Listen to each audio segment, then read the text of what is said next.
এদিকে আমার কাছে আয়, আমার কাছে আয়। আমি না আবার চলে যাবো কিন্তু আবার সেই আবার রাগ দেখাচ্ছিস কাছে। ও বাবা বাবা রে। আচ্ছা আচ্ছা ঠিক আছে বাবরে। আমাকে সে না না ঠিক আছে থাক।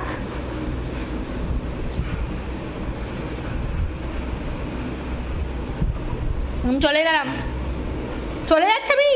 হনু হনু হে হনু কি হয়েছে? আচ্ছা আমি যাবো না, হয়েছে? হ্যাঁ আমার রূপাদি নেই, রূপাদি এখানে নেই।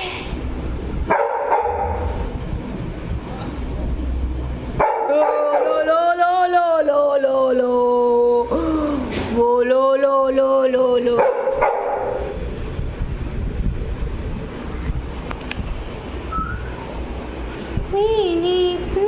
আচ্ছা এত রাগ কিসের? রাগ এত কিসের? আচ্ছা এত কিসের রাগটা কিসের? আমি চলে যাবো বলে? আমি তো চলে আসবো আবার। তুই তুই কি করিস এখানে আমার কাছে? বাবা বাবা